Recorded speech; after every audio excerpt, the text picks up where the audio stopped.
Welcome, dear friend. Before our tale begins, breathe in softly and let the world melt away. Wherever you are, wrapped in blankets or nestled in quiet stillness, know this moment is yours. The day's worries fade, and a gentle hush settles around you like candlelight in a peaceful room. Soon we will walk together down lantern-lit streets of an old city where each cobblestone sings with stories and every shop window glows with warmth. Tonight's journey, the Goldsmith of Cheapside, winds through hearts and hearths, through laughter and quiet wonder, inviting you to rest your thoughts and drift easily into comfort. So, breathe again, slow, deep, steady, and let your imagination open like a door into twilight. Stay here with me just a moment longer, and let the story begin. Part Y. The closing of the day. The autumn dusk settled over Cheapside like a gentle benediction, painting the ancient cobblestones in shades of amber and gold. It was that particular hour of evening when the city seemed to pause and take breath, when the hurried commerce of daylight yielded to the softer rhythms of approaching night, and the old street, with all its crooked roof lines and leaning gables, took on an air of quiet enchantment. Along the narrow thoroughfare, merchants were drawing down their shutters with the familiar creaking of aged hinges and the soft thud of wood against wood. The fishmonger 3 doors down had already departed, leaving behind only the faint briny scent of the sea mingled with the sweeter smell of straw scattered across his threshold. Across the way, Mrs. Pemberton, the linen draper, was folding the last of her wares, great bolts of cream and sky blue cloth that caught the fading light like captured clouds. Her apprentice boy whistled a tuneless melody as he swept the doorstep, his broom making rhythmic whispers against the stone. The evening air carried a certain crispness, that first real hint of autumn's approach after a long and drowsy summer. Leaves from the solitary plane tree at the corner of Bread Street drifted down in lazy spirals, settling among the cobbles like scattered coins of copper and bronze. The lamplighters had begun their rounds, moving from post to post with their long poles and sure-footed grace, kindling small stars of warmth against the gathering twilight. It was into this tranquil scene that we find ourselves drawn, past the baker's shop with its windows still fogged from the day's baking, past the apothecary with his mysterious bottles gleaming like jewels in the dimness, until we arrive at last before a narrow shop front distinguished by a hanging sign that swayed gently in the evening breeze. Upon this sign, painted in letters of faded gilt, were the words Aldrich Penny Whistle, Goldsmith, and Silversmith. The shop itself was modest but impeccably kept. Its single window display held a careful arrangement of rings, brooches, and delicate chains, each piece resting on velvet cushions of deep blue. The glass, though old and slightly wavy, had been polished to such brilliance that it seemed to multiply the candlelight within, creating a warm glow that spilled out onto the street like liquid honey. Inside the shop, Aldrich Pennywhistle himself was engaged in his evening ritual, a ceremony of closure that he had performed with quiet devotion for more years than most could remember. He was a man of perhaps 60 winters, though one might be forgiven for thinking him either older or younger, depending on the light and the moment. His face bore the deep lines of concentration that came from decades of close, meticulous work, yet his eyes, pale blue as a robin's egg, held a kindness and gentleness that seemed to belong to a much younger soul. He wore, as always, his leather apron, though it was now spotted with less tarnish than it had been in the morning, for he had cleaned his workspace with characteristic thoroughness. His hands, which had shaped countless pieces of beauty in their time, moved with unhurried precision as he sorted his tools, each one finding its proper place in the custom-made drawers that lined his workbench. The tiny hammers, no larger than a child's toy, clinked softly as they nestled into their felt-lined compartments. The files, ranging from coarse to impossibly fine, were wiped clean and arranged by size. The burnishers, polished to mirror brightness from years of use, caught the candlelight and threw it back in dancing patterns across the ceiling. "There now," Aldrich murmured to himself, for he had the habit of conversing with his tools and his work, treating them as old friends who deserved courtesy and acknowledgement, all shipshape for tomorrow's endeavors. He moved to the small brazier where he kept his crucibles warm during working hours, banking the coals carefully so they would be easier to revive come morning. The smell of the forge, that peculiar combination of hot metal, beeswax, and the faint sweetness of borax, was as familiar to him as his own breathing. It was the scent of creation, of transformation, of base metals becoming beautiful through patience and skill. Next, he attended to his display cases, adjusting a ring here, straightening a necklace there, ensuring that each piece showed to its best advantage. A silver christening cup, commissioned by the merchant Hargrove for his newborn daughter, sat in a place of honor. Aldrich had spent 3 weeks on its decoration, tiny roses circling the rim, so delicate they seemed ready to sway in an unfelt breeze. He touched it lightly with one finger, feeling a craftsman's satisfaction in work well done. The shop's clock, a fine timepiece he had repaired for a customer who could not pay, and which had therefore become his own, struck the half hour with a melodious chime. 6:30. Time to complete the day's accounting and lock the door. Aldrich settled onto his high stool behind the counter and opened his ledger, a massive tome bound in cracked leather that had served him faithfully for a decade. His entries were neat and precise, each transaction recorded in his careful copperplate hand. A wedding band repaired for the butcher's son, a brooch reset for Lady Ashworth, 3 silver spoons commissioned by the vicar. The numbers told the story of his week, not a fortune by any means, but enough to keep body and soul together, with a bit left over for his occasional indulgences, a good book, a better candle by which to read it, and his Sunday supper at the Green Dragon. As he worked, the sounds of the street continued their gentle transformation. Footsteps passed by, the quick clip of someone hurrying home to supper, the slower shuffle of tired laborers making their way to the public houses. A woman's voice called out a greeting to a neighbor. Somewhere in the distance, a church bell tolled the hour, its deep note rolling across the rooftops like a wave. Aldrich was just closing his ledger when he became aware of a presence outside his shop. Not anything obvious, no shadow fell across his window, no hand reached for his door latch, but rather a quality of stillness, as if someone stood just beyond his threshold, hesitating. He looked up, peering through his spectacles at the darkening street. For a moment, he saw nothing unusual. Then, as his eyes adjusted, he made out a figure standing in the pool of shadow between 2 lampposts. Tall and cloaked, the figure seemed to waver slightly, as if uncertain whether to approach or depart. Aldrich felt no alarm, only a gentle curiosity. In all his years on Cheapside, he had learned that those who stood uncertain at a goldsmith's door often carried burdens heavier than gold or silver.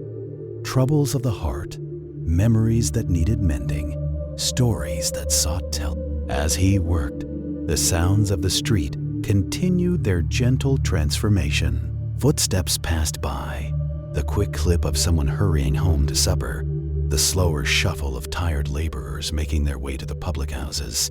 A woman's voice called out a greeting to a neighbor. Somewhere in the distance, A church bell tolled the hour, its deep note rolling across the rooftops like a wave. Aldrich was just closing his ledger when he became aware of a presence outside his shop. Not anything obvious. No shadow fell across his window, no hand reached for his door latch, but rather a quality of stillness, as if someone stood just beyond his threshold. Hesitating, he looked up, peering through his spectacles at the darkening street. For a moment, he saw nothing unusual. Then, as his eyes adjusted, he made out a figure standing in a pool of shadow between two lampposts. Tall and cloaked, the figure seemed to waver slightly, as if uncertain whether to approach or depart. Aldrich felt no alarm, only a gentle curiosity. In all his years on Cheapside, he had learned that those who stood uncertain at a goldsmith's door often carried burdens heavier than gold or silver, troubles of the heart, memories that needed mending, stories that sought telling. He had long ago discovered that his true craft was not merely in shaping metal, but in listening and offering the quiet comfort of attention and care. Rising from his stool, he moved to the door and opened it, allowing the cool evening air to flow into his warm shop. The figure turned at the sound, and Aldrich caught a glimpse of a face pale in the lamplight, neither young nor old, but marked with something he recognized all too well. The look of one who carried a question too heavy to bear alone. "Good evening," Aldrich said gently, his voice carrying no more weight than the autumn breeze. "The hour grows late, but if you have business that cannot wait, my door remains open a moment longer. Will you come in from the cold?" The figure hesitated for one breath, then two. In that pause, the street seemed to hold its breath with them. The last leaves paused in their falling. The distant voices faded to whispers, and even the wind seemed to wait.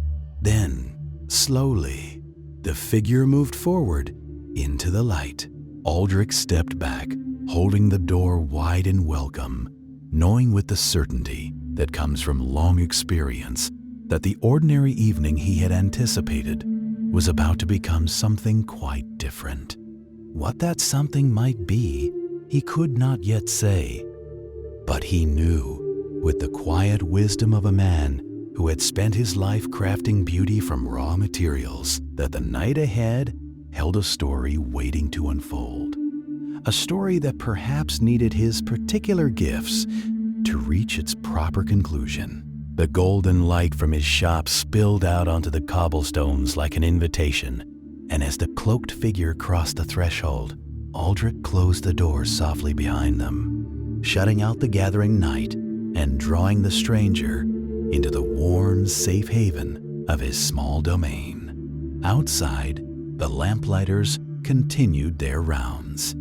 The merchants finished their closing. The city settled into its evening rhythms, but inside the goldsmith shop on Cheapside, something new was beginning. Something that would prove, before it was done, that the most precious things we can repair are not always made of metal, and that the truest gold is sometimes found in the simple act of extending kindness to a stranger in need. The clock ticked softly, the candles burned steady, and Aldrich Pennywhistle, Goldsmith, waited with patient attention to hear what tale the evening had brought to his door. Part 2, The Room Above. The stranger stood just inside the doorway, and in the warm candlelight of the shop, Aldrich could see more clearly now. It was a woman, perhaps 40 years of age, with dark hair pinned beneath a simple bonnet and eyes that carried the weight of sleepless nights. Her cloak, though well made, showed signs of travel, dust along the hem, a small tear near the shoulder, carefully mended. In her gloved hands, she clutched a worn leather satchel, as if it contained something infinitely precious or infinitely troubling. "Forgive the intrusion," she said, her voice soft but steady. "I saw your light, and I was told in the village that if anyone in London could help me, it would be the Goldsmith of Cheapside. They spoke of your kindness as much as your skill." Aldrich smiled, a gentle expression that crinkled the corners of his eyes. "Then they flatter me beyond my deserving, though I'm grateful for their good opinion. But please, you look weary from your journey. Won't you come upstairs? I was just about to take my evening tea, and I always make far too much for one person alone." The woman hesitated, proper caution warring with evident exhaustion. Aldrich recognized the moment. He had seen it many times before. That instant when a stranger must decide whether to trust. "I promise you," he added quietly, "my intentions are merely hospitable. I am a lonely old bachelor with a warm kettle and too many biscuits. If you have business to discuss, we can do so more comfortably with a cup of tea than standing in a cold shop. And if you prefer, we can leave this door ajar so you may hear the street outside." Something in his tone, perhaps the gentle self-deprecation or the simple honesty of the offer, seemed to ease her concern. She nodded, managing a small smile. "You are kind, sir. I confess, I am rather tired. My name is Eleanor Marsh. Aldrich Pennywhistle. At your service, Mrs. Marsh. Or is it Miss?" "Mrs.," she said, and there was a story in the way the word fell from her lips, like a stone dropped into still water. "Though I have been a widow these 3 years past, I am sorry for your loss," Aldrich said simply, and meant it. He moved to lock the shop door, drawing the bolt with a firm click, then gestured toward the narrow staircase at the back of the shop. "This way, if you please. Mind the 3rd step. It creaks most alarmingly, though I've grown rather fond of it.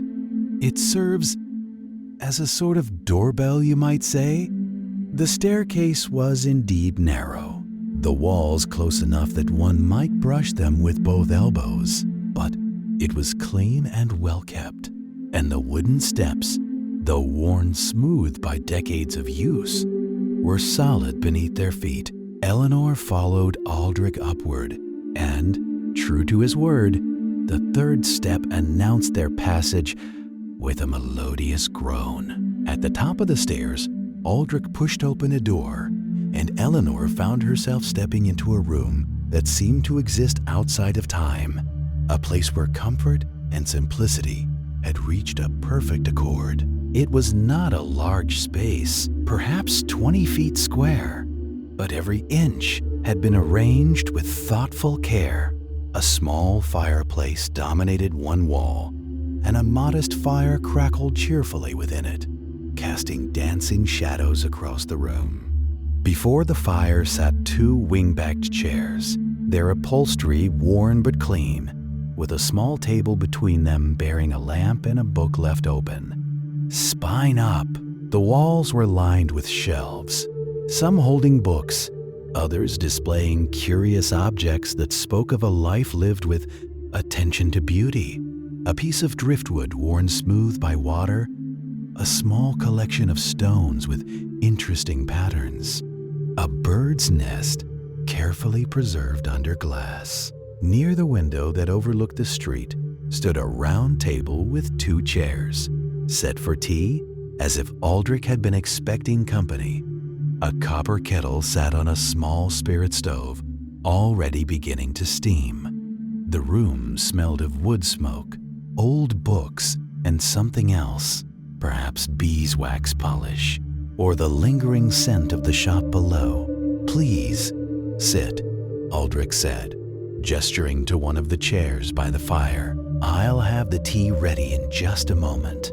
As Eleanor lowered herself into the chair, feeling its welcoming embrace, she found herself relaxing, Despite the strangeness of the situation, there was something about this room, about the gentle old Goldsmith moving with quiet efficiency about his domestic tasks, that invited peace. She watched as he took down a teapot from a shelf, measured tea leaves from a tin with the same precision he likely used in his craft, and poured the hot water with a steady hand. "I hope you don't mind Earl Grey," he said. "I developed a taste for it years ago and have never looked back. There's something about the bergamot that seems to settle the mind, don't you think?" "It sounds lovely," Eleanor replied, and found that she meant it. While the tea steeped, Aldrich produced a plate of biscuits from a cupboard, simple shortbread, golden and crumbly, and arranged them with the same care he gave to everything. He brought the tea things to the table by the fire, then settled into the chair opposite Eleanor with a small sigh of contentment. "There now," he said, pouring the tea into delicate china cups, blue and white, with a pattern of willow trees. "This is much more civilized, wouldn't you say?" Eleanor accepted her cup gratefully, wrapping her hands around its warmth. For a moment, they sat in companionable silence, the only sounds the crackling of the fire and the distant murmur of the street below. Through the window, she could see the lamp-lit street, the last few stragglers making their way home, the warm glow from other windows where other lives were unfolding.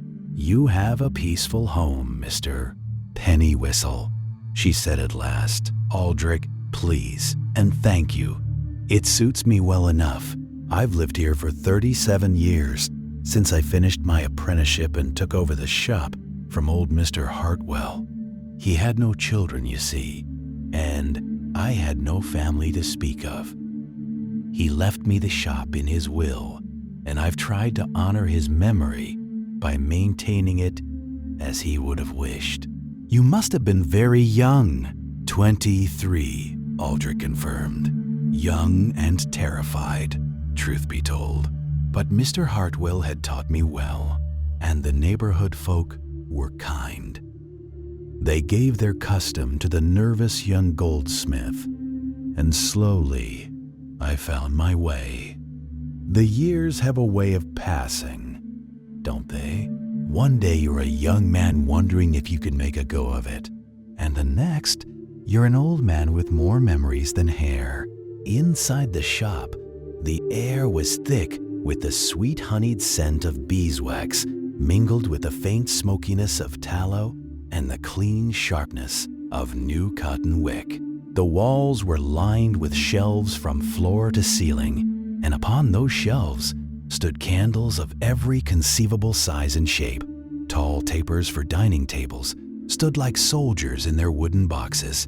Squat, sturdy candles for lanterns nestled in rows.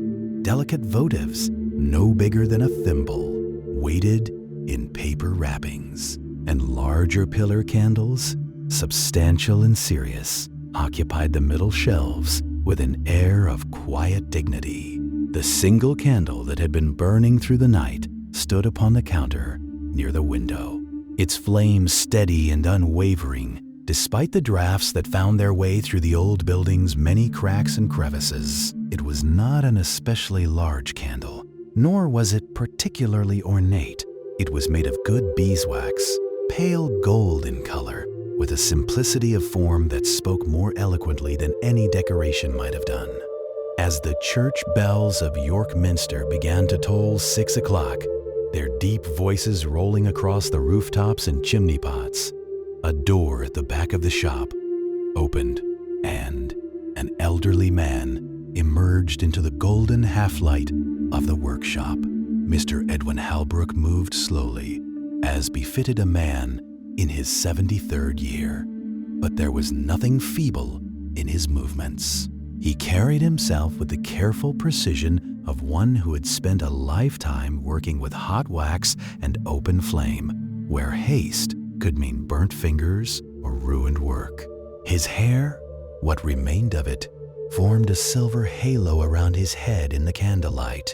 He wore a wool waistcoat over his shirt and an apron, much mended and bearing the stains of countless candles, was already tied about his waist, for he had put it on before even making his tea, as was his habit. He paused for a moment in the doorway, allowing his eyes to adjust to the dimness, though he knew every inch of this room as well as he knew the lines of his own hands. Then he moved forward into the shop with the quiet confidence of long familiarity. His first task, as it had been for more years than he cared to count, was to unlock the front door. Not to open it, that would come later, when the fog had lifted somewhat and the street had fully awakened, but simply to unlock it. It was a ritual, a way of telling himself that the day had begun, that the night's solitude had ended, and that the world, with all its small necessities and gentle rhythms, was ready to receive him once more. The key turned in the lock with a soft click that seemed loud in the morning quiet. Mr. Halbrook returned to the counter and began the work that had shaped his days for as long as he could remember. He took up a small pair of scissors, their handles worn smooth by decades of use, and began trimming the wicks of the candles that would burn in the shop that day. Each wick required attention. Too long, and the candle would smoke and sputter. Too short, and the flame would drown in melted wax. It was a small thing, this trimming, but Mr. Halbrook had long ago learned that the world was built of small things done with care. Snip, snip, snip. The sound was rhythmic and soothing, punctuated only by the gentle settling of the building around him and the distant call of a crow somewhere beyond the fog. He worked his way along the counter, then to the shelves, lighting candles as he went. Not all of them, that would have been wasteful. And Mr. Halbrook was not a wasteful man, but enough to fill the shop with a warm, welcoming glow. He used a long taper for the purpose, lighting it from the candle on the counter and then carrying the flame carefully from wick to wick. As each new candle caught and bloomed into light, the shop transformed. Shadows retreated into the corners. The grain of the wooden shelves became visible, rich and warm. The brass scales on the counter gleamed softly. And in the window, the candles arranged for display began to glow like a constellation of small earthbound stars. Mr. Halbrook stepped back to survey his work, as he always did, ensuring that the shop looked as it should. His eyes traveled across the familiar landscape of shelves and stock, of tools and materials, of the accumulated evidence of a life spent in quiet making. And then, as his gaze reached the highest shelf on the wall behind the counter, he paused. There, slightly apart from the others, stood a single candle. It was not the largest candle in the shop, nor the most beautiful, though it possessed a beauty of its own, a simple, unadorned pillar of pale beeswax that seemed to hold the light with interest. Mr. Halbrook could not have said with certainty how long that particular candle had been there. Years, certainly, perhaps a decade or more. What he could say, what he had noticed, season after season, year after year, was that it burned longer than any candle had a right to burn. He had lit it, of course, many times. When the shop grew particularly cold, or when he worked late into the evening and needed the company of light, and it burned as any candle would burn, with a steady golden flame. But it never seemed to diminish, or if it did diminish, it did so with such exceeding slowness that the change escaped notice. The candle stood at the same height, maintained the same dignity of form year after year, as though time itself had agreed to pass it by. Mr. Halbrook did not dwell on this mystery overmuch. He was not a fanciful man. The world, in his experience, contained enough genuine wonder, in the way light moved through wax, in the precise moment when liquid became solid, in the mathematics of wick and flame, that he felt no need to invent more. If the candle burned longer than seemed natural, well, perhaps he had made it especially well. Perhaps the wax had been particularly pure, the wick particularly true, or perhaps, and here a small smile touched his lips, perhaps some mysteries were content to remain mysterious, and that was perfectly acceptable. He turned away from the high shelf and moved to the small window at the back of his shop, drawing aside the curtain to look out into the yard beyond. The fog was beginning to thin, just slightly, and he could make out the shapes of the neighboring buildings, the dark line of the wall that separated one property from another, the bare branches of the tree that grew in Mrs. Pemberton's garden next door. It would be a quiet day, he suspected. The fog would keep many people at home. But there would be visitors, nonetheless. There always were. Someone would need candles for their church. Someone else would want a good light for reading. Perhaps young Thomas from the bookshop would come by for the tapers he preferred for his late-night studying.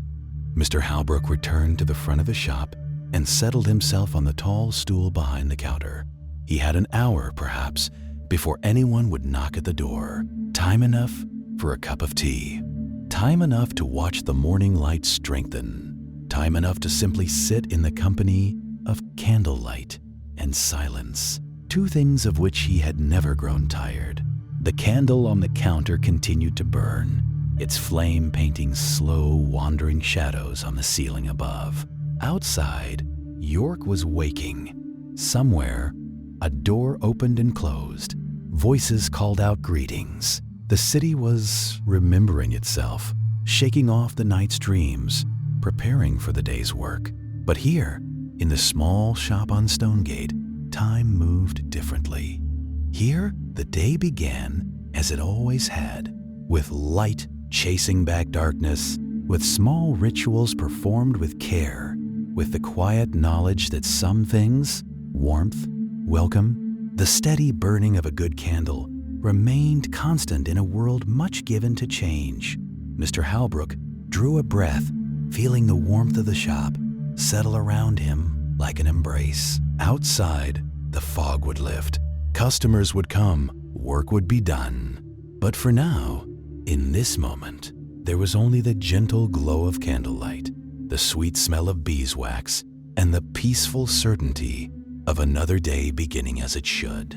The candle on the high shelf, the one that burned longer than it ought, remained where it had always been, keeping its quiet vigil, holding its small mystery close.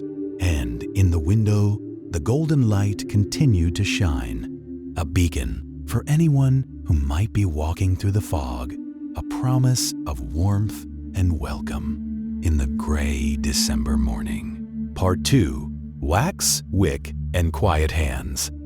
The morning tea had been drunk, the cup rinsed and set aside, and now Mr. Halbrook turned his attention to the work that would occupy the greater part of his day in the room behind the shop, a space that served as both workshop and storeroom.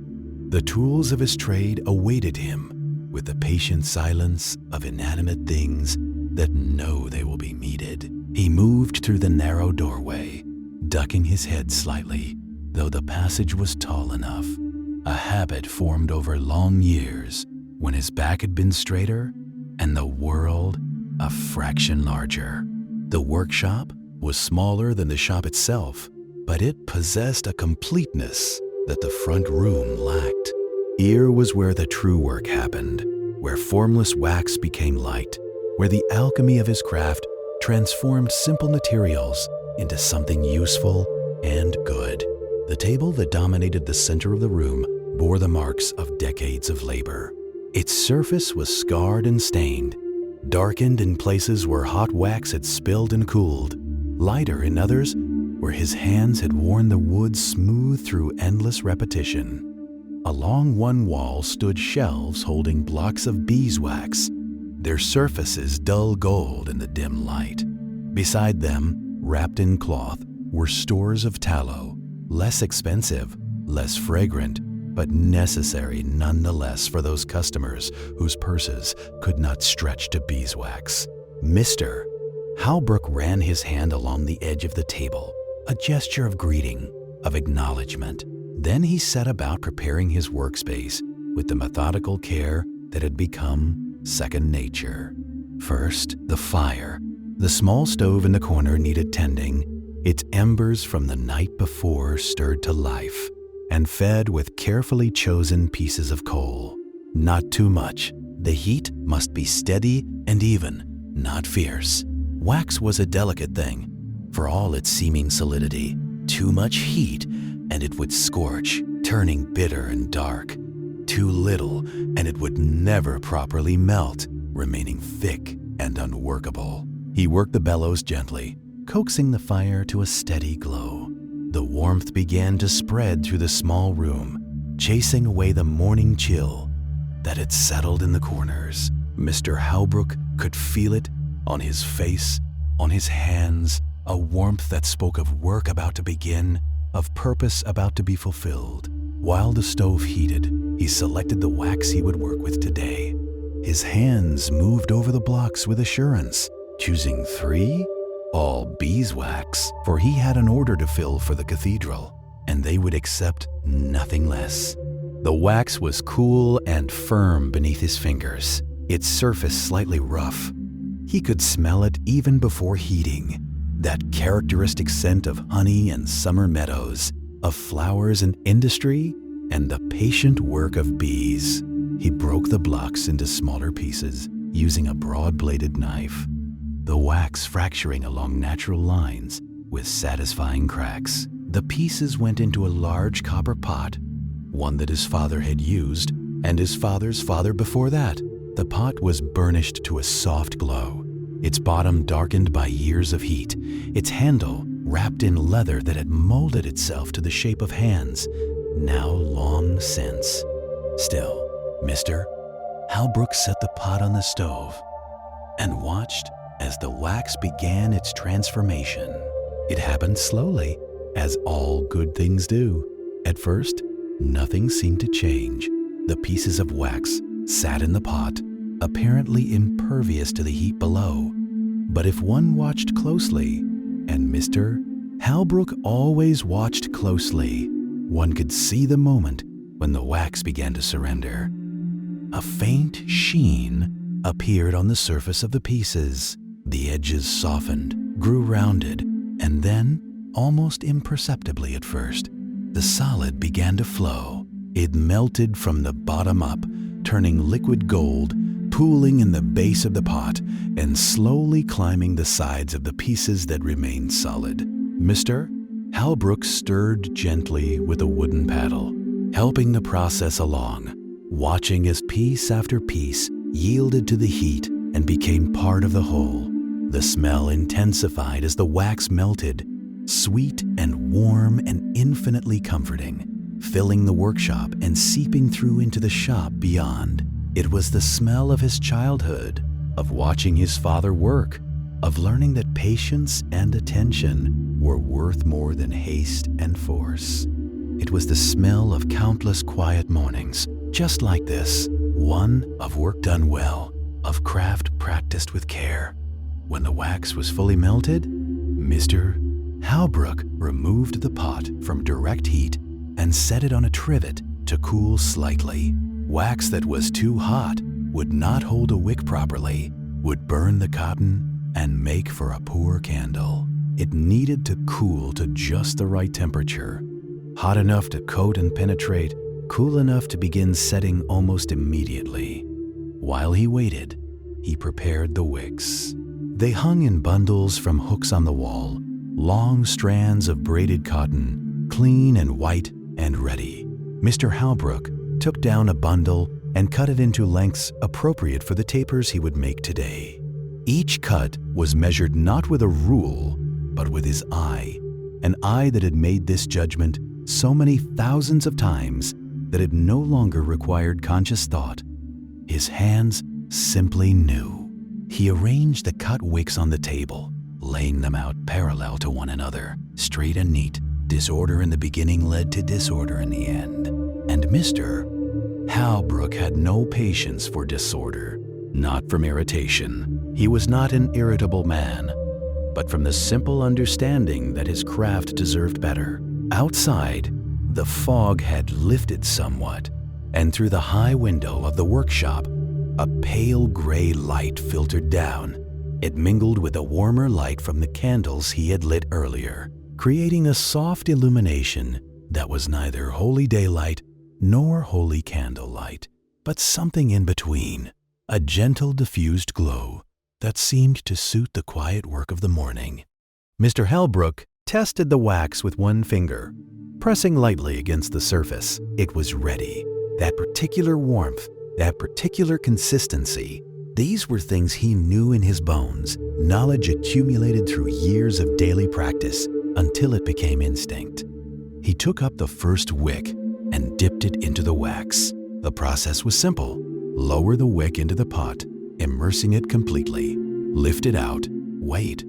The wax that coated the wick would cool and harden, creating a thin layer, then dip again and again and again, layer upon layer, each one adding infinitesimal thickness, each one building toward the final form. Dip, lift, wait. Dip, lift, wait. The rhythm of it was hypnotic, meditative. There was no rushing this work. Each layer needed time to cool before the next could be added, or else the accumulated wax would simply slide off, wasted. So, Mr. Halbrook dipped in rotation, working his way through the dozen wicks he had prepared, giving each its turn, returning to the first, just as it was ready for another layer. His hands moved with the unconscious grace of long practice. The wicks dipped and rose, each time emerging a fraction thicker than before, the wax building up in smooth, even layers. Slowly, so slowly that the change was almost imperceptible from moment to moment. Thin string became slender candle. The work left his mind free to wander, though it never wandered far. Memories drifted up like smoke. His father standing at this very table, his hands performing these same motions. His own younger self, learning the craft, impatient at first with the slowness of it, the repetition, gradually coming to understand that the slowness was the point, that the repetition was where the quality lived. He remembered the first candle he had made entirely by himself. How proud he had been, how his father had examined it with serious eyes before nodding once, a single nod that had meant more than 1,000 words of praise. He remembered winters, when the demand for candles was so great that he and his father had worked long into the night. The workshop warm despite the cold outside, the two of them moving in companionable silence, the work creating a bond that needed no words to strengthen it. The rain began while he worked, so softly at first that he didn't immediately notice. It was only when the sound registered, a gentle pattering against the window, a whisper against the roof, that he looked up and saw the water streaking the glass. A winter rain, cold but not freezing, the kind that would turn the streets to mud and keep sensible people by their fires. The sound of it was pleasant, a quiet accompaniment to the work of his hands. Inside the workshop, all was warmth and light and the sweet smell of beeswax. Outside, the gray afternoon grew grayer, but it seemed distant, separate, a different world entirely. Dip, lift, wait, dip, lift, wait. The candles were taking shape now, growing from thin tapers to something more substantial. Mr. Halbrook's experienced eye judged their progress. A few more rounds, perhaps, and they would be ready. Not too thick. These were meant to be elegant, refined, suitable for the cathedral's altar. Too thick, and they would look clumsy, inappropriate. He continued his work, his breathing slow and even, his movements steady and sure. There was no part of him that was elsewhere, no portion of his attention that wished to be doing something other than what he was doing. This was enough. This had always been enough. The workshop settled into a stillness, broken only by the sound of the rain, the occasional crackle of the fire in the stove, and the gentle dripping of wax back into the pot as each taper was lifted. Time seemed to soften, to stretch, to become less a series of distinct moments and more a continuous stream, flowing quietly onward. Mr. Halbrook's hands moved through the wax and through the air, dipping and lifting, creating beauty through simple repetition. His shadow on the wall behind him moved in rhythm, a dark companion performing the same patient dance. And slowly, gradually, the candles approached completion, each one a small testament to the value of careful work, of attention paid, of craft honored. The rain continued to fall. The afternoon deepened, and in the warm, wax-scented workshop, an old man's hands continued their ancient work, as they had done yesterday, and the day before, and would do tomorrow and the day after that. Dip, lift, wait, dip, lift, wait. The rhythm of making, the rhythm of living, the rhythm of a life well spent in the quiet creation of light. Part 3. The Bell Above the Door. The bell above the shop door was a small brass thing, tarnished with age, but still possessed of a clear, sweet voice. Mr. Halbrook had hung it there himself when he was still a young man, newly inheriting the shop from his father, wanting to put his own small mark upon the place. Over the years, that bell had announced thousands of visitors, and its sound had become so woven into the fabric of his days that he sometimes heard it in his dreams. It rang now, just as he was hanging the finished tapers to complete their drying, its gentle chime cutting through the quiet of the late morning with a sound that was more greeting than interruption. Mr. Halbrook wiped his hands on his apron, though they were quite clean. This too was habit, and made his way from the workshop to the shop. Through the doorway he could see a figure silhouetted against the watery light from the window, a shape he recognized even before features became clear. "Good morning, Mrs. Ashworth," he said, his voice warm with genuine pleasure. A wet day to be out and about. Ashworth was pushing back the hood of her cloak, revealing a face that bore its 70 years with grace, the lines around her eyes and mouth speaking of a life well lived and much smiled through. She was a small woman, neat in her movements, and she had been coming to Mr. Halbrook's shop every Tuesday morning for longer than either of them cared to precisely remember. "Good morning, Mr. Halbrook," she replied, her voice carrying the particular warmth reserved for old friends. Wet indeed, but one cannot let a little rain dictate one's schedule. The week would fall to pieces entirely if one did. She was the schoolteacher at St. Mary's, had been for 40 years, and she brought to all aspects of her life the same gentle discipline she brought to her classroom. Mr. Halbrook had always admired that about her, the way she moved through the world with purpose but without hurry, accomplishing much through steady application rather than dramatic effort. "I suspect your pupils were not quite so philosophical about the rain this morning," Mr. Halbrook said, moving to help her with her cloak. Mrs. Ashworth laughed softly.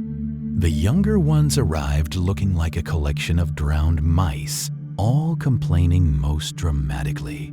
But they settled soon enough once we began the day's lessons. Children are wonderfully resilient creatures, though they do enjoy a bit of theatrical suffering when the opportunity presents itself. She shook out her cloak and hung it on the peg by the door, where it began to drip quietly onto the stone floor. Mr. Halbrook made a mental note to put down a cloth later, though he suspected he would forget, as he always did, and simply wipe up the small puddle before closing for the evening.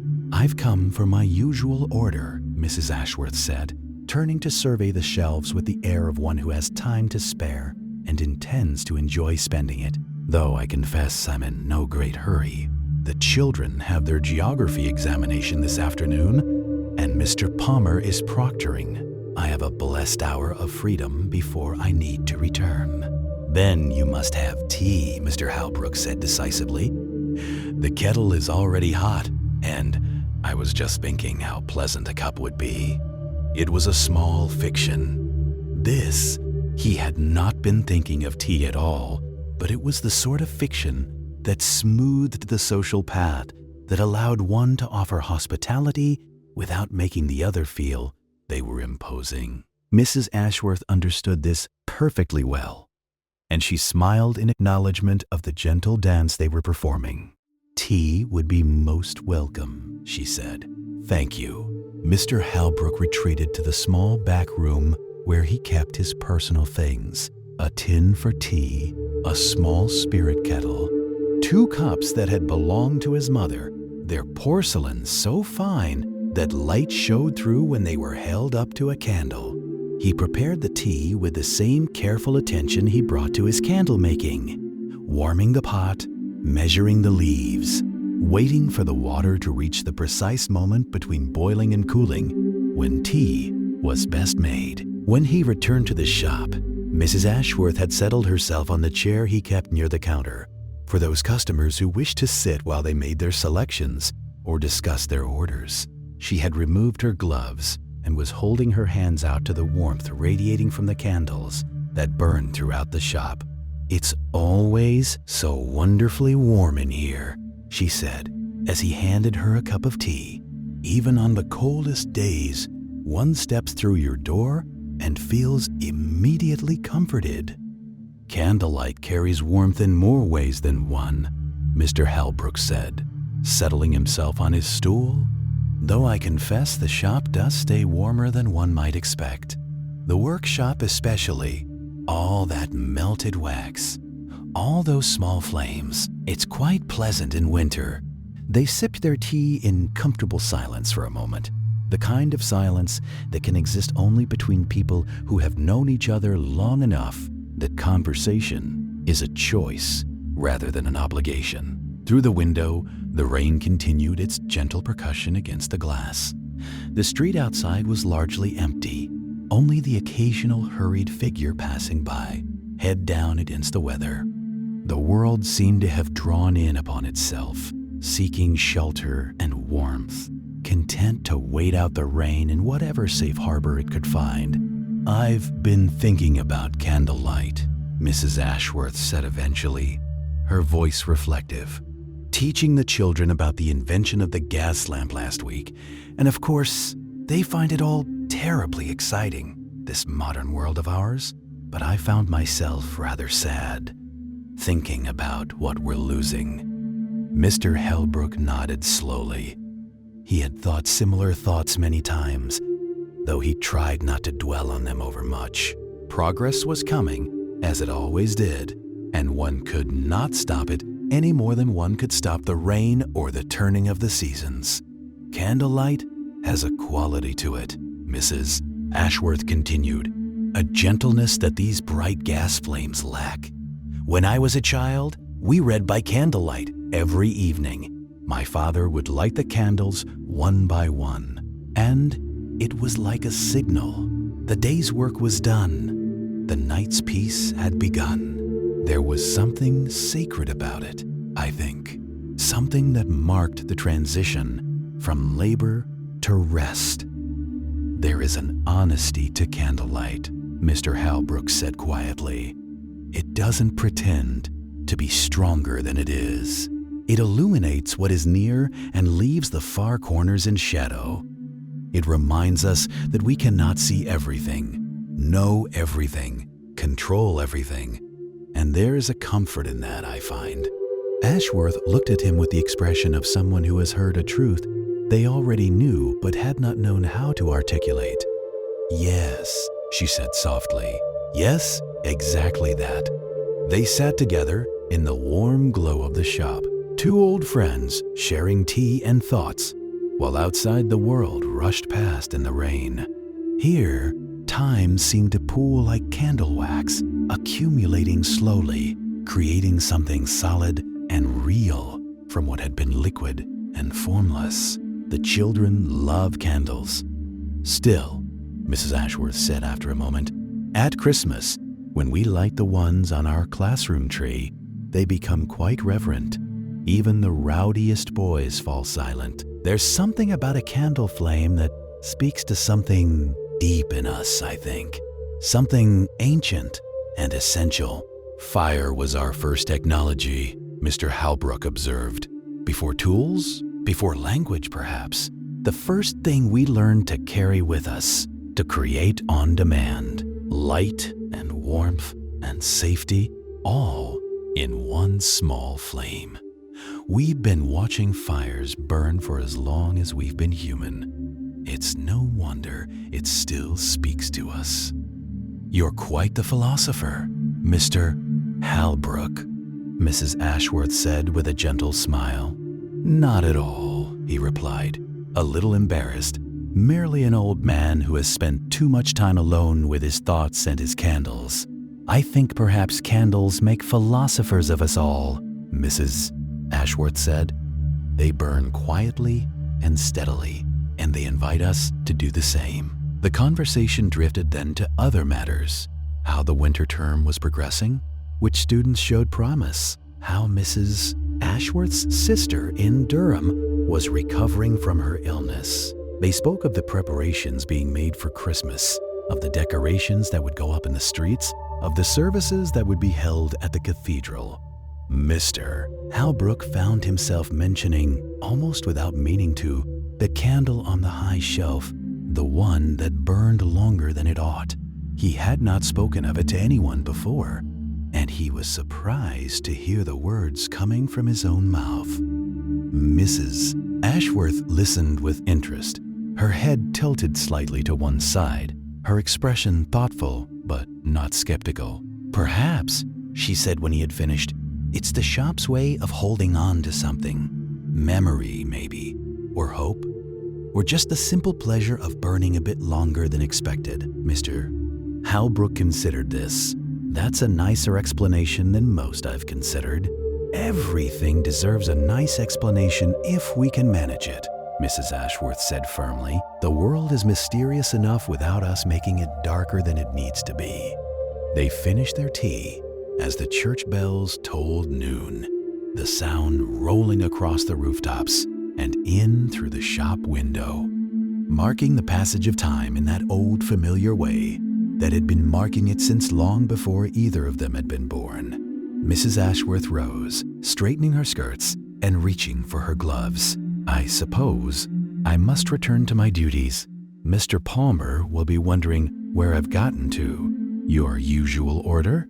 Mr. Halbrook asked, standing as well. Yes, please. The bell chimed as she left, its voice bright and clear.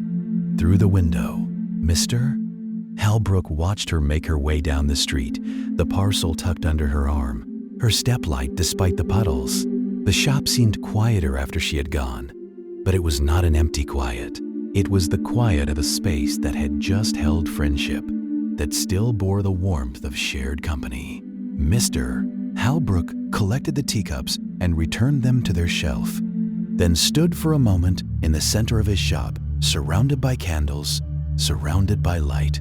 Outside, the rain was indeed easing, and somewhere above the clouds, the winter sun was trying to break through. Part 10. The Last Candle's Glow.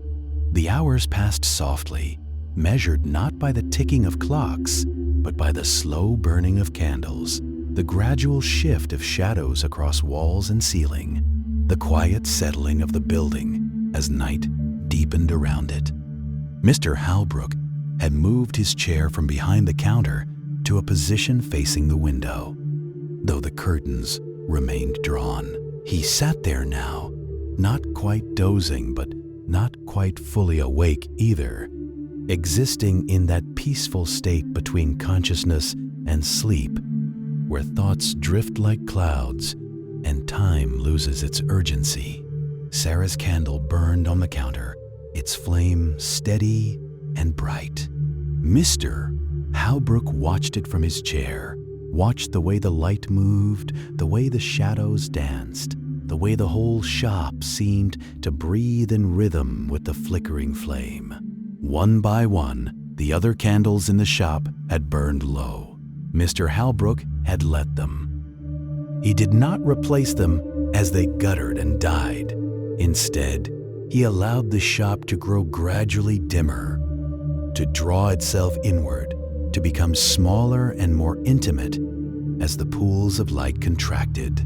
The votive by the door had been the first to go, its small reservoir of wax exhausted after many hours of burning. The flame had grown smaller, and then blinked out, leaving a thin trail of smoke that rose and dispersed into the shadows. Then the pillar candle on the middle shelf. One by one they surrendered their light, each small death, unremarkable, yet somehow significant, like the falling of individual snowflakes, unnoticed in the moment, but contributing to the transformation of the whole. Mr. Halbrook did not stir from his chair. He simply watched, peaceful and patient, as the shop grew darker and quieter and more still. The candle in the workshop was next. He saw its light dim through the doorway, saw the moment when it flickered one final time and went out. The workshop fell into darkness, its tools and shelves and carefully organized materials disappearing into shadow. Now only a handful of candles remained burning in the shop proper. Their combined light was gentle, insufficient to reach the corners or illuminate the higher shelves. The shop had become a place of soft glow and deep shadow, a space that felt both smaller and somehow larger than it did during the day. Smaller because the light reached only so far, larger because the darkness beyond seemed to extend into infinity. Mr. Halbrook shifted slightly in his chair, easing muscles that had grown stiff from sitting. He was not a young man, and his body reminded him of this with increasing frequency. But tonight, the aches and stiffness seemed distant, unimportant. His attention was focused inward, or perhaps beyond himself entirely, to the quality of the moment, the texture of the silence, the way the candlelight made the familiar shop seem like a place half remembered from a dream. Another candle died, and another. The light continued to contract, to draw itself in like a flower closing for the night.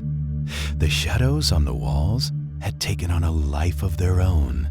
They moved slowly, gently, responding to the imperceptible movements of the candle flames, to the small currents of air that flowed through the old building, to forces too subtle to name. They were not threatening these shadows. They were companions, familiar presences that had shared the shop with Mr. Halbrook for as long as he could remember. He thought, in his dreaming, drifting state, about the nature of shadows. They were not things in themselves, but merely the absence of light. And yet, they possessed character, personality, beauty. A room lit by a single candle had different shadows than a room lit by a dozen candles. The shadows cast by candlelight were different from the shadows cast by gas lamps or electric lights, softer, more forgiving, more honest, somehow in their gentle obscurity. The clock on the shelf, he could no longer see it, but he knew it was there, struck a late hour, 10, 11, midnight. The number didn't matter. What mattered was that the day had ended, that the work was done, that the shop and its keeper had earned their rest.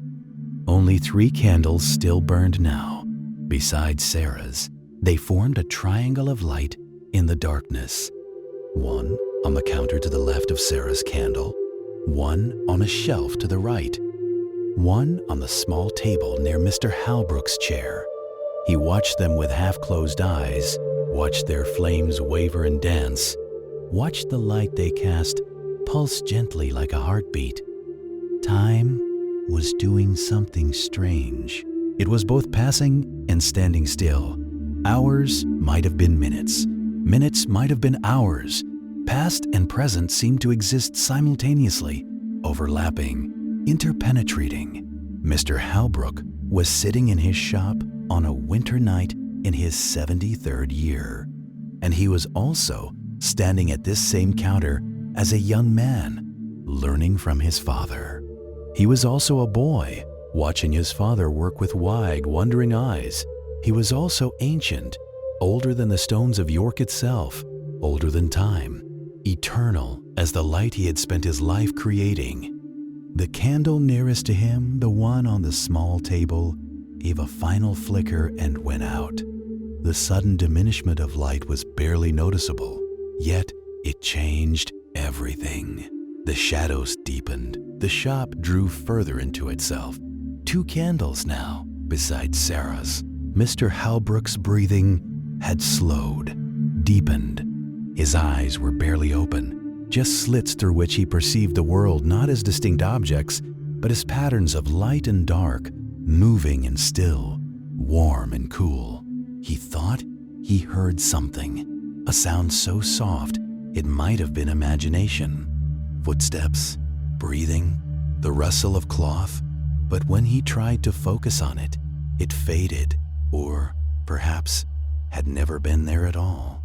The shop held only silence, and the gentle crackling of candles burning, and the occasional settling sound of old wood contracting in the cold. The candle on the shelf gave up its light, the flame shrinking to a point and then vanishing. A whisper of smoke rose and dissipated. 1 candle left now, beside Sarah's. The shop was very dark. The counter where Sarah's candle burned seemed to float in a sea of shadow, an island of light in infinite darkness. Mr. Halbrook could see nothing else clearly. The shelves had disappeared. The walls had receded into invisibility. The ceiling was lost in blackness. There was only the counter, the 2 candles, and the gentle glow they cast. Mr. Halbrook felt sleep approaching now, felt its soft wings settling over him like a blanket. He did not resist. There was no reason to resist. The day was done. The work was complete. Rest was not just earned but necessary.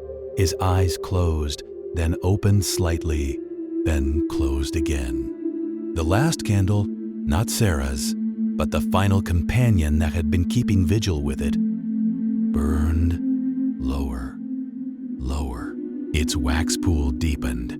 The wick grew long and began to lean, creating an elongated flame that cast strange wavering shadows. And then, with a gentleness that seemed almost courteous, it too went out. Now only Sarah's candle burned. The shop was very still, very quiet. The darkness beyond the small circle of candlelight was complete, absolute. It was not frightening, this darkness. It was restful, peaceful, the darkness of sleep, of night, of the gentle ending of all things, and the quiet beginning of all things that would come after. Sarah's candle burned with a flame that was clear and steady and strong. It cast its light across the counter, across the walls that could no longer be seen, across the shadows that moved in their slow, eternal dance. The flame did not waver, did not gutter, did not show any sign of diminishment. It simply burned, as it had burned for 60 years, as it would burn for 60 more, or 600, or forever. A light that endured, a love that did not die. Mr. Halbrook was asleep now, or almost asleep, suspended in that space where dreams and reality blur into one. he felt no cold, no discomfort, only peace, only the warm presence of light in darkness, of constancy in change, of love in loss. The candle burned, time slowed, became like honey, like wax, like something so thick and slow-moving that it was almost not movement at all, but stillness, perfect stillness, the stillness at the heart of all things. The shadows moved, but barely, a slow swaying, like trees in the gentlest breeze. The flame burned, but without consuming. A miracle, or perhaps not a miracle at all, but simply the way things sometimes were, when love was deep enough and true enough and patient. Outside, the city slept. The snow lay pristine on the streets. The stars moved in their ancient courses across the winter sky. Time passed, as it always passed, carrying all things forward toward whatever endings and beginnings awaited them. But here, in the small shop on Stonegate, in the warm glow of a single candle's light, time had found a place to rest, to simply be, to burn without burning out. The candle's flame grew softer, not dimmer but softer, gentler, like a voice dropping to a whisper, softer still. Soft as sleep, soft as snow falling in silence, soft as the last thought before dreams take over completely. The light glowed, warm and golden and infinitely patient, holding back the darkness not through strength, but through simple persistence, through the quiet refusal to surrender, through love. And in that light, an old man slept peacefully, dreaming perhaps of summers long past, of a girl with dark hair and bright eyes, of the life they might have lived together. Or perhaps not dreaming at all, perhaps simply resting, content, at peace, held safe in the gentle glow of candlelight and memory and love. The flame burned. The shop was still. Time moved like honey, and the darkness, knowing itself defeated by this small, persistent light, settled down to wait with infinite patience, as it always had, as it always would. The candle burned, and would burn, forever or near enough to make no difference. The sounds from outside were fading now. A cart rumbled past, its wheels making their familiar rumble on the cobblestones. Somewhere in the distance, a church bell tolled the hour. 6 chimes, clear and measured. A dog barked, the sound carrying in the cooling air. But these sounds were growing fewer, softer, as if the city itself were settling down for the evening, drawing breath before the night. Mr. Bellamy sipped his tea and felt the warmth spread through him. The day had been a good one, not remarkable, not particularly eventful, but good in the way that simple days of honest work are good. He had made progress on several projects, had kept his workspace in order, had tended to the small details that required attention. There was satisfaction in this, in the accumulation of small accomplishments, in the steady forward movement of his craft. The fire crackled softly, sending shadows dancing across the ceiling. The lamps burned with their steady, unwavering light.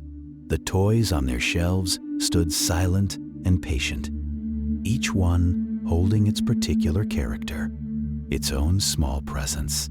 The rocking horse seemed poised to move if only someone would climb onto its back.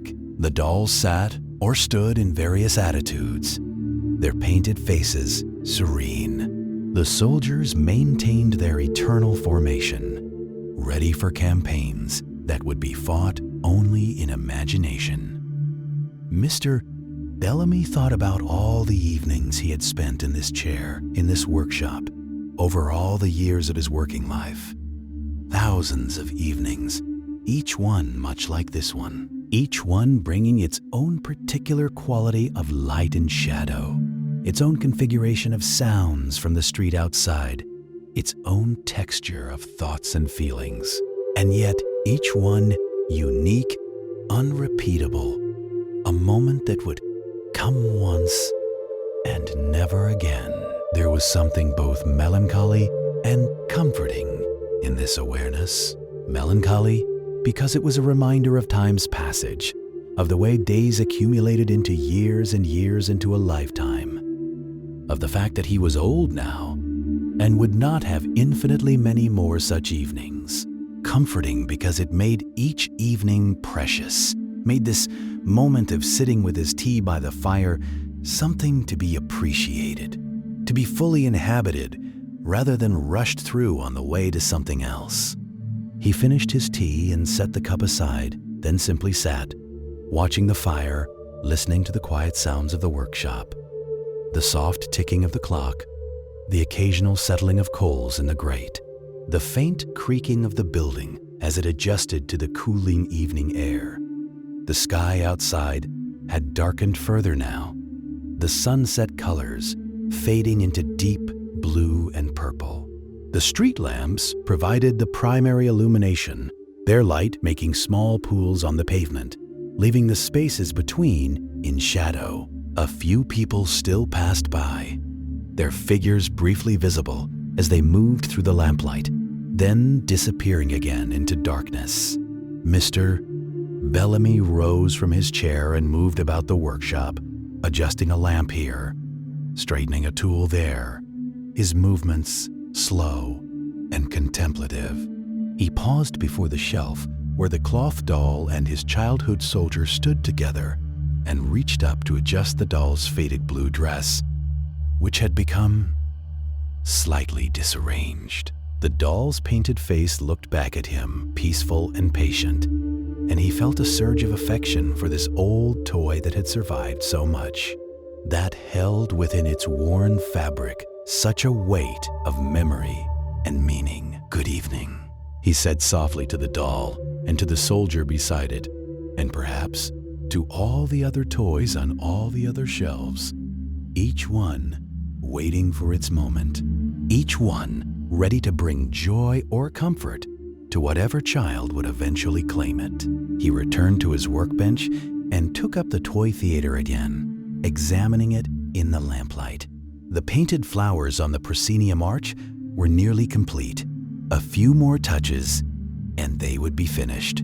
He picked up his smallest brush, dipped it carefully in paint, and began to add the final details, working slowly and precisely, his hand steady despite his years.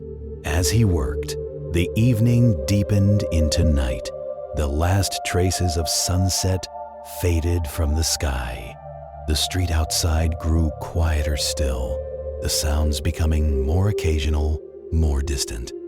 Inside the workshop, the lamps burned on, creating a warm cocoon of light against the darkness beyond the windows. Mr. Bellamy worked without hurrying, adding tiny touches of color to the theater's painted decorations, losing himself in the meditative rhythm of the work. The brush moved across the wood surface with delicate precision, leaving behind trails of paint that caught the lamplight and glowed softly. Each stroke was deliberate, considered, the product of years of practice, and an attention that had become almost instinctive. Time passed, marked only by the steady ticking of the clock and the gradual transformation of the toy theater from nearly finished to complete. When the last flower was painted and the last detail added, Mr. Bellamy set down his brush and held the theater up to the light, turning it slowly, examining his work from all angles. It was good. The proportions were correct. The painting was careful and precise. The whole piece had the quality of rightness that came when craft and care combined successfully. Some child would receive this theater and would put on plays with it, would create stories and performances, would populate its small stage with imagination and wonder. He set the theater aside to dry and cleaned his brushes carefully, washing away the paint with turpentine and then water, drying them on a soft cloth, returning them to their jar. The workbench was tidied, tools put away, surfaces wiped clean. The day's work was done. Mr. Bellamy stood in the center of his workshop, looking around at the space that had been the center of his life for so many years. The lamps cast their warm light across familiar surfaces. The fire had settled into a steady glow. The toys on their shelves waited patiently, and outside, beyond the windows, the night had fully arrived, wrapping the city in darkness, while here, in this small shop in Covent Garden, warmth and light persisted, a small refuge against the dark. He felt peaceful, content, ready for the evening's remaining hours and whatever they might bring. The day had been good, the work had been satisfying, and now the night was here, bringing with it the promise of rest and the certainty that tomorrow would bring another day, another morning, another opportunity to continue the quiet work of creating small vessels of joy from wood and paint and imagination. Part 8. A Visitor from Long Ago. The next afternoon brought with it a visitor that Mr. Bellamy had not expected, though in truth he welcomed very few visitors and expected even fewer. He was at his workbench, engaged in the delicate work of attaching the tiny brass hinges to a wooden music box, when he heard the soft tapping at his door. 3 gentle knocks, patient and unhurried. He set down his tools and rose, crossing the workshop to answer. When he opened the door, he found standing there an elderly woman, perhaps a few years younger than himself, dressed in clothing that spoke of genteel poverty, good fabric, and careful maintenance, but styles that were no longer quite fashionable, colors that had faded with many washings. Her face was deeply lined but kind, and her eyes held a quality of gentle determination, mixed with uncertainty. "Mr. Bellamy?" she asked, her voice soft and cultured. "I hope I am not intruding. I wonder if I might speak with you for a few moments." "Of course," Mr. Bellamy said, stepping back to allow her entrance. "Please, do come in. How may I be of service to you?" The woman entered slowly, looking around the workshop with an expression that seemed to combine nostalgia with something approaching wonder. "It has been many years since I was last in this shop," she said quietly. "Many years indeed.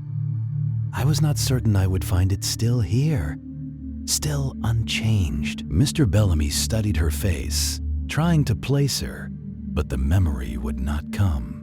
"I apologize," he said. "I fear my memory is not what it once was. Have we met before?" "We have," the woman said, though it was a very long time ago. More than 20 years, I should think. "My name is Mary Thornton then. I am Mrs. Mary Ashford now, these past 15 years. But you would have known me as Mary Thornton." Mary Thornton. The name stirred something in Mr. Bellamy's memory, a distant recognition. And then, quite suddenly, understanding came. "You are the daughter of Mrs. Millicent Thornton," he said softly. "The first Mary." The woman's eyes widened slightly. "You remember?" she said, her voice touched with emotion. "After all these years, you remember." "I remember your mother bringing a doll to be repaired," Mr. Bellamy said. "A cloth doll in a blue dress. She said it had been yours when you were a child, and that your daughter, also named Mary, had inherited it and loved it dearly." Mrs. Ashford nodded, tears beginning to gather in her eyes. "Yes," she said. "Yes, that is right. My daughter Mary, she died when she was 8 years old. Not long after my mother brought the doll here for repair, a fever that came suddenly and could not be broken. It has been more than 20 years now, but she paused, pressing her lips together, composing herself. Time softens the grief, but it never quite removes it. I am so very sorry, Mr. Bellamy said gently. Please, come and sit down. May I offer you some tea? Mrs. Ashford accepted gratefully, and Mr. Bellamy busied himself with preparing tea, while his visitor settled into the chair near the fire. As the water heated, he found himself thinking about the connections between the past and present, about how lives touched and separated, and sometimes, unexpectedly, touched again. When the tea was ready, he poured 2 cups and carried them to the fireside, settling into the second chair with a slight sigh of relief. His knees had been bothering him today, and sitting was more comfortable than standing. I have thought about this shop many times over the years, Mrs. Ashford said, accepting her tea with a small nod of thanks. After my daughter died, my mother brought the doll back to you. She could not bear to keep it, you see. Every time she saw it, she thought of Mary, and the pain was too great. She asked if you would keep it here, and you agreed, out of kindness. I have always remembered that kindness. It was a small thing, Mr. Bellamy said. Your mother was grieving. How could I refuse such a request? Many would have, Mrs. Ashford said, but you did not. And now, well, I have come to ask about the doll. My mother died 3 years ago, and before she passed, she spoke of it. She said she had been wrong to give it away, that it should have remained in the family, that it held too much memory to be abandoned. She asked me to try to retrieve it if it still existed. I know it is a great deal to ask after so many years, but I wondered. Mr. Bellamy set down his teacup and rose. He crossed to the shelf where the cloth doll stood beside his childhood soldier and carefully lifted it down. He carried it back to Mrs. Ashford and held it out to her. It is here, he said simply. It has been waiting. Mrs. Ashford took the doll with trembling hands, and the tears that had been gathering in her eyes spilled over. She held the doll close to her chest, much as a child might hold it, and wept quietly for several moments. Mr. Bellamy sat in respectful silence, allowing her the space to feel what she needed to feel. When she had composed herself, Mrs. Ashford looked at the doll more carefully, examining it as one might examine an old friend, not seen in many years. It is exactly as I remember, she said wonderingly. The blue dress, the painted face, the yarn hair. I made this doll myself, you know, when I was perhaps 14 or 15. I was learning to sew, and my mother suggested I make a doll as practice.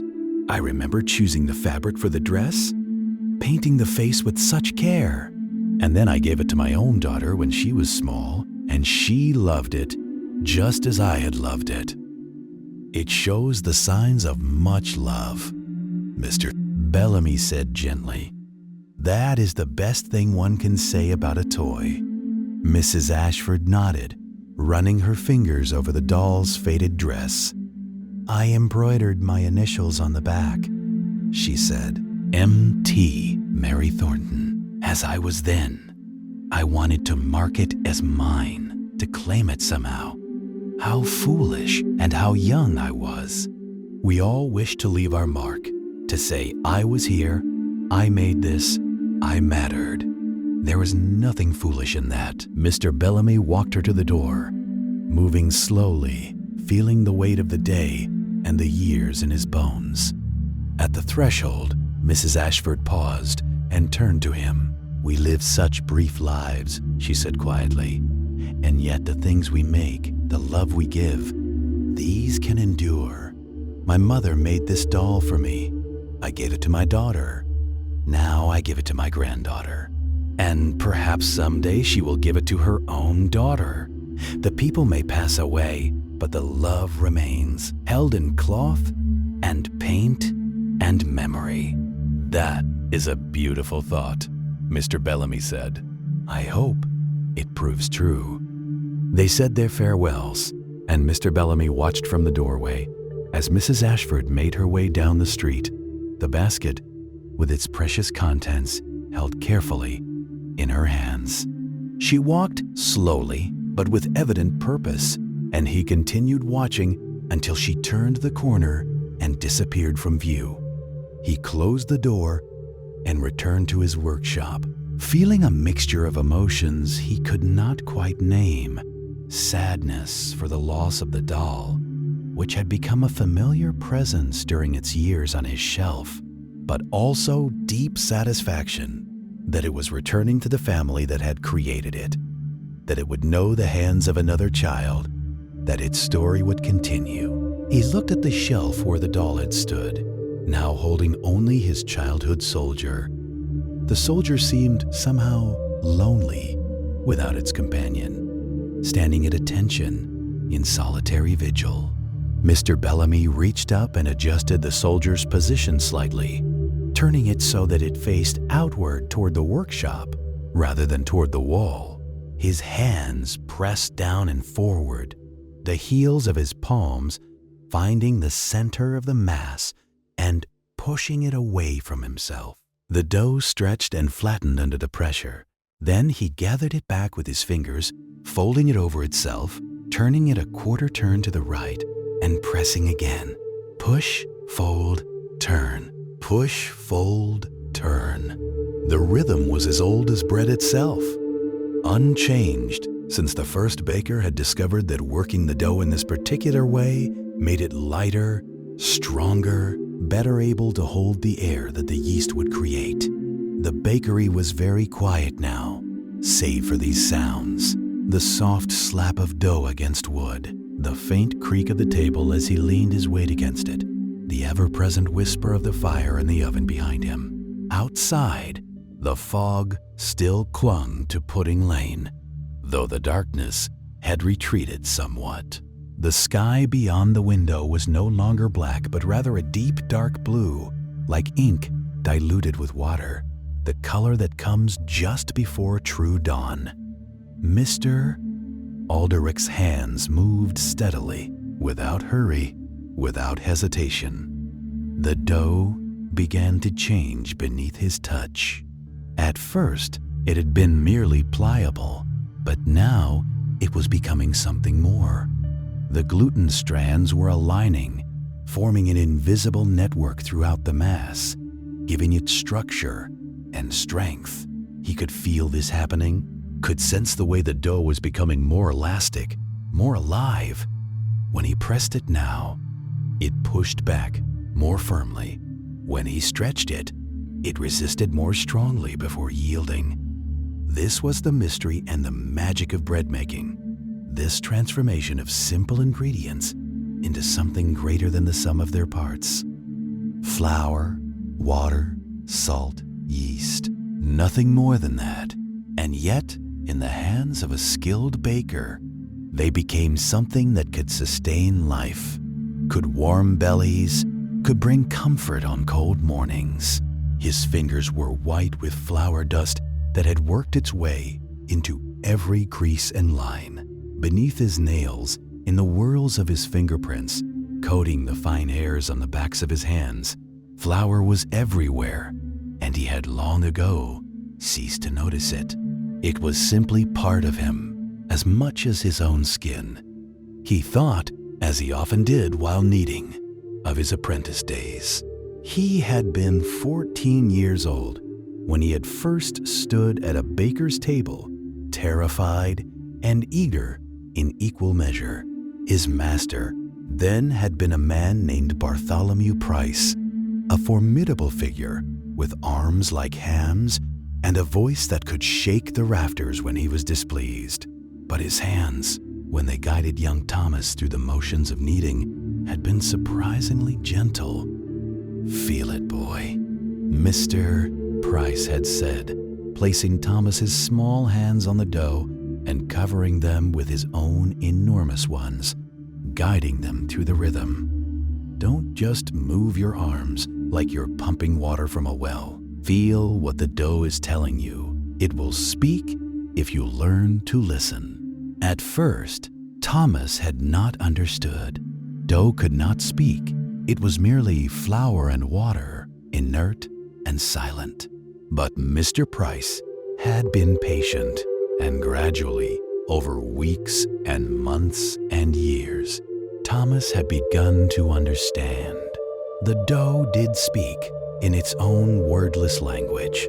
It told him when it needed more water, when it had been worked enough, when it was ready to rest, when it was ready to bake. Now, 40-some years later, his own hands were as skilled as Mr. Price's had been. More skilled, perhaps, for he had been kneading dough nearly every day of his life since that first apprentice morning. His hands knew this work the way a bird knows flight, not through conscious thought, but through something deeper, something written into the very muscles and bones. He finished with the first round and set it aside, covering it again with the cloth. Then he took the second round and began again. Push, fold, turn. Push, fold, turn.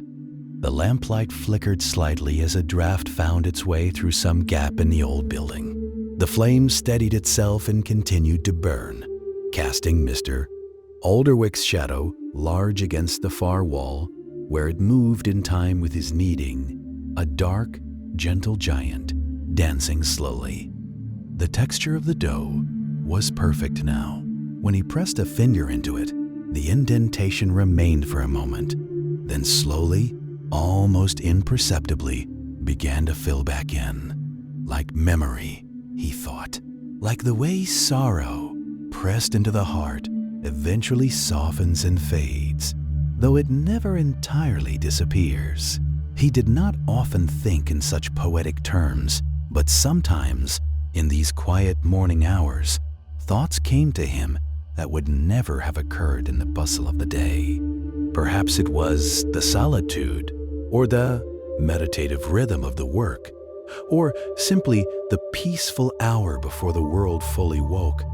Whatever the cause, he found a certain comfort in these small contemplations. Third round now, his hands reached for it automatically, placed it on the table, began the familiar motion. The flour dust continued to rise and fall with each movement, creating tiny galaxies of white particles that swirled in the lamplight. Some settled on his apron, on his forearms, on the edge of the table. Some drifted away and settled on the floor, where they would join the accumulated dust of countless other mornings, ground finer and finer by his footsteps, until they became part of the very substance of the bakery itself. There was something deeply satisfying about the repetition. In a world that changed constantly, where buildings were torn down and rebuilt, where people came and went, where even the course of the Thames itself had been altered by the great works of engineers, this remained constant. Bread was made the same way today as it had been made 100 years ago, 1,000 years ago. The same ingredients, the same movements, the same patience required. Mr. Alderwick found great comfort in this continuity. He had never been a man who sought novelty or excitement. Even as a young man, he had preferred the steady, predictable rhythm of the baker's life to the adventures that some of his companions had sought. While they had gone off to sea, or joined the army, or tried their fortunes in the new industries that were transforming England, he had remained in London, had learned his trade thoroughly, had eventually taken over this small shop on Pudding Lane when Mr. Price had retired, and he had been happy, was still happy even in his solitude. The fourth round received the same careful attention as the first three. His arms were beginning to feel the pleasant warmth of exertion, not exhaustion, for he was still strong despite his years, but the good, honest tiredness that came from useful work. His shoulders, too, felt the gentle pull of muscles being used, the satisfaction of the body doing what it was meant to do. Outside, the first bird began to sing, a blackbird, by the sound of it, greeting the coming dawn with its liquid, fluting notes.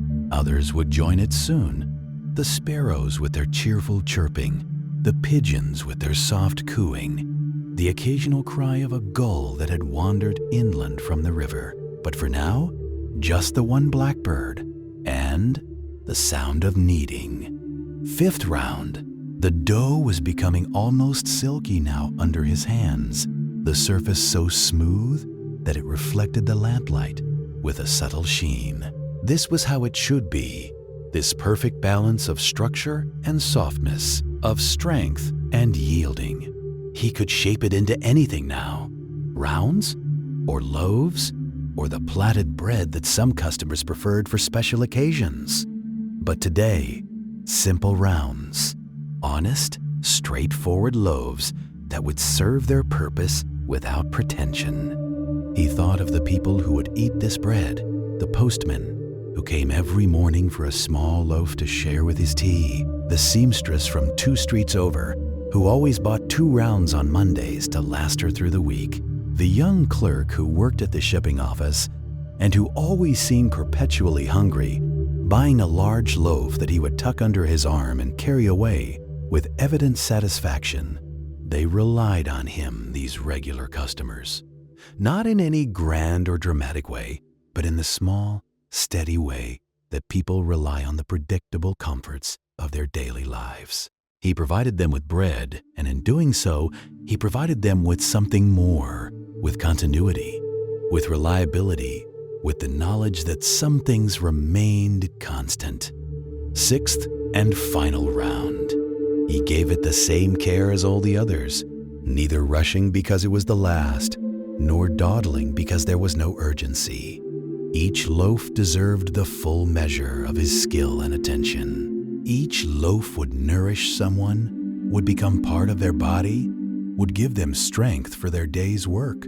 It was a responsibility he had never taken lightly. When the 6th round was properly kneaded, he set it with the others and covered them all again. They would rest now for a time, would continue their slow rising in the warmth of the bakery, and then he would shape them for the final time and slide them into the oven. Mr. Alderwick straightened slowly, feeling the pleasant stretch in his back.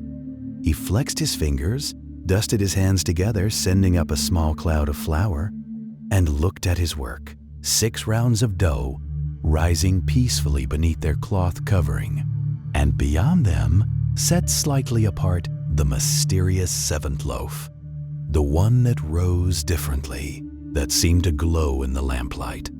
He did not touch it yet. It was not ready, somehow. He could sense this, though he could not have explained how he knew. So he left it there and turned his attention to other things. There was the floor to sweep, and the counter to wipe down, and the shelves to prepare for the day's baking. There was always work to be done in a bakery, always some small task waiting.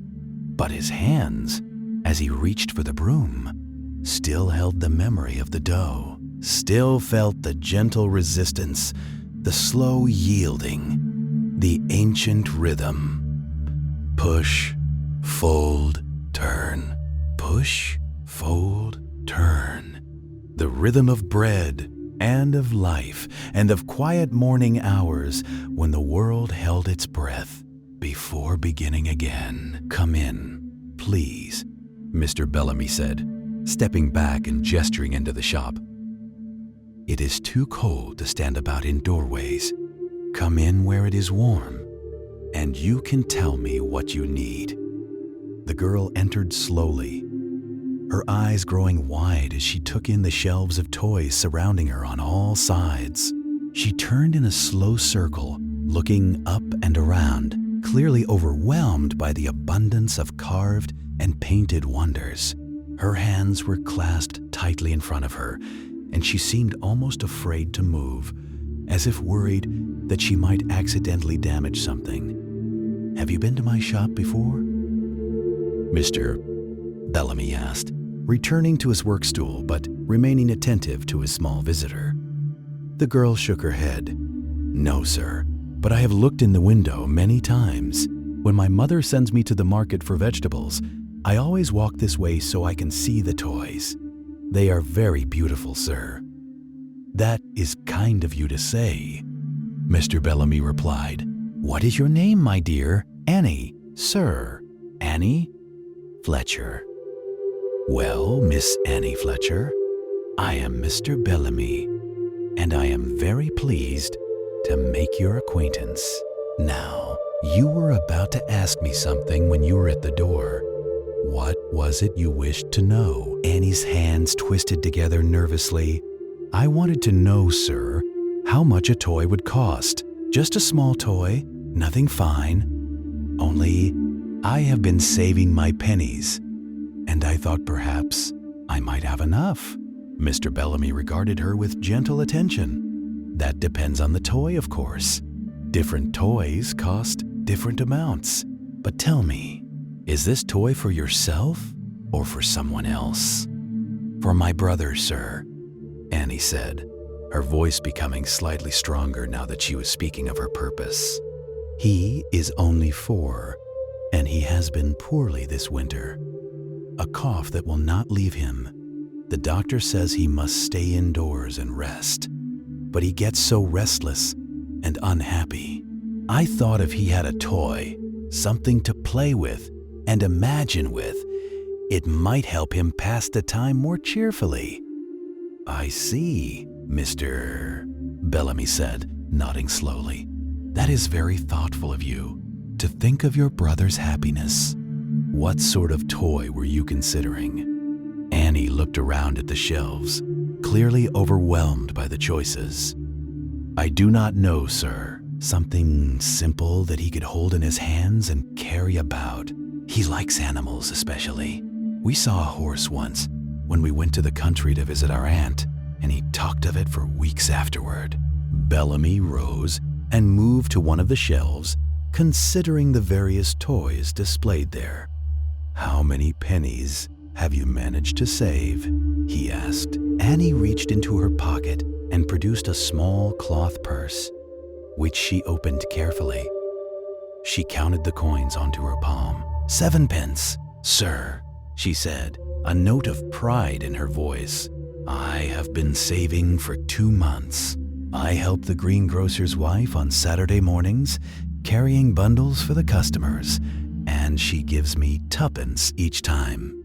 And I found a penny in the street once, 7 pence. It was not very much, Mr. Bellamy knew.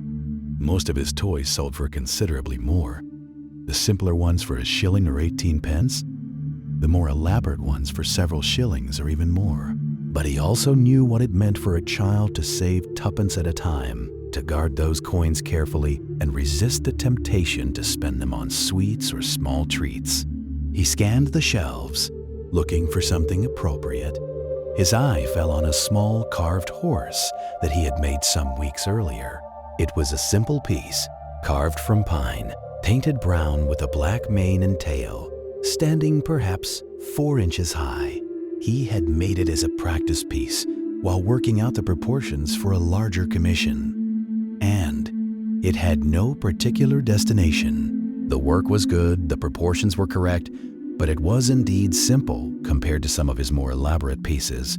He took it down and examined it, turning it in his hands. Yes, this would do nicely.